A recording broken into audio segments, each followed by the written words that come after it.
Godmorgen, detektiv Kvist. Kald mig nu bare John. Glemte ikke noget? Jeg gætter på, at det er flere regninger. Den seneste sag er altså den fra juli. Skal jeg arkivere den under uopklaret? Frøken Holm, gør de nu bare, som de plejer.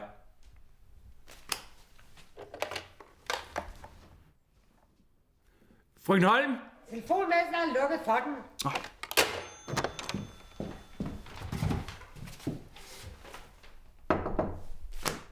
Nå, og hvad kan jeg så hjælpe dem med? Jo, siger de. Jeg føler mig forfulgt. Sig frem. Jeg modtager disse her sådan breve.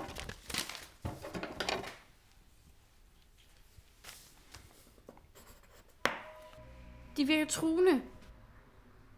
Jeg faktisk bliver bange, hver gang jeg modtager et. Og så har jeg også fået blomster.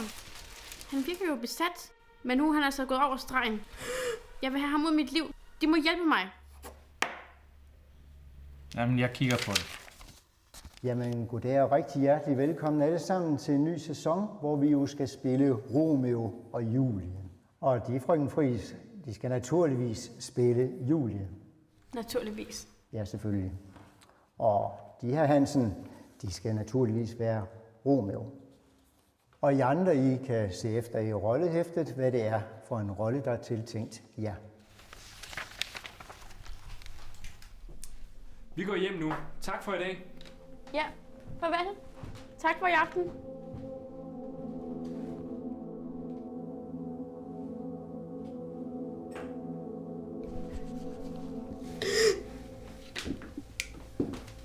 Jeg vil bare lige sige tillykke med hovedrollen. Tak skal de have. Jeg har bare fået en lille rolle. Jeg ville ønske, at jeg skulle have spillet Romeo, så vi kunne have spillet sammen. Ja, jeg tror, jeg bliver nødt til at gå nu. Farvel.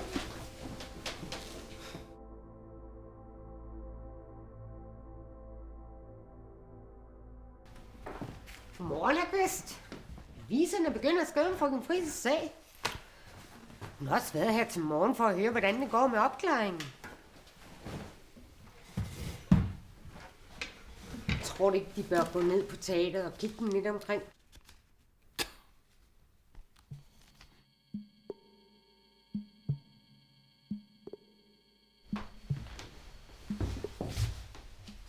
Se, han har været herinde. Interessant. Hvad mener de? Hvad mener de? Pia, han har været her. Han har været her igen. Bare rolig. Jeg skal nok være her for. Du skal slet ikke være her. Lad mig være i fred. Jeg ser mig lige omkring.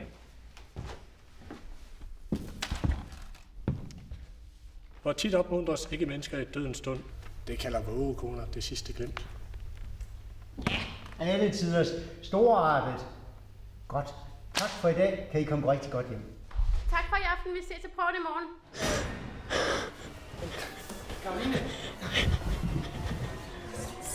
Karoline, prøv vent. Må jeg ikke lige snakke med dig?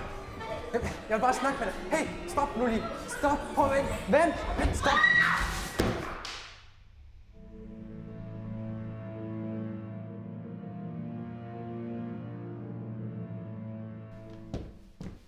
Hvad bliver jeg? Jeg ved, hvem det er, der forfølger mig, hr. Kvist. Det er Alex ned fra teatret. I går aftes, der skubbede han mig ned ad trappen. De må finde ud af noget. De må stoppe ham. Javel. Jamen, jeg mangler de sidste beviser, inden jeg kan gøre noget. Er det her ikke bevis nok? Frøken, de må forstå, at sådan fungerer det ikke. De fungerer ikke. De er fyret. Frøken, jeg forsikrer den. Jeg er tæt på en opklaring. Jeg mangler Hvad er det, bare... de ikke forstår? De er fyret. Frøken, de må ikke fyre mig nu. Jeg vil løse opgaven. Hvad skete der? Jeg tror, at frøken Friis er bange for, at jeg er kommet for tæt på. De skal ikke være bekymret, frøken Friis. Jeg skal nok få ham suspenderet. Tak skal de have.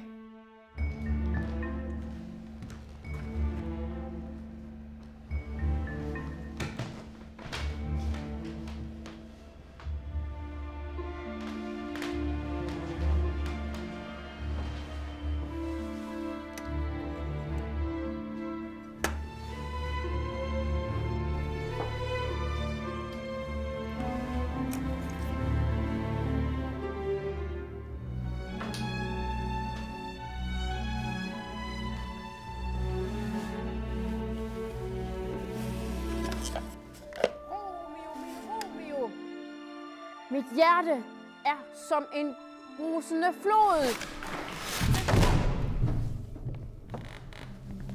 Alex! Hvad vil I her? Hvad er det, du har gjort? Hvorfor skulle der suspenderes? Jamen, Alex! Hvad? Alex! Hvad har du nogensinde? Alex! Det er jo ikke... Alex! Nej, Alex! Hvad er det dog, de har gang i? Jeg har opklaret deres sag, frøken Friis. Jamen, er de da gået fra forstanden, her Kvist? Forstår de, frøken Friis? En detektivs vigtigste opgave er at være yderst opmærksom på detaljerne. Se, han har været herinde. De gemte læbestiften i deres hånd. Stop! Karoline! Karoline! Ja, Er du okay? og faldet på trappen var et uheld, kunne man se. Vågn op. Vågn op. Og det var jo ikke Alex, der skubbede. Og æsker med avisudklip hører vel ikke hjemme i en dametaske. Og så lagde jeg 2 og 2 sammen og gik til avisen. Men fortæl mig, frøken, hvorfor gjorde de det? Giv mig svaret på den sidste brik. Hvorfor? Kvist. Det er bare fordi, at der er ikke nogen, der kan lide mig. Alex holdt jo af den. Ja, han holdt op rigtig af den. Men Kvist, jeg vil ikke have ham.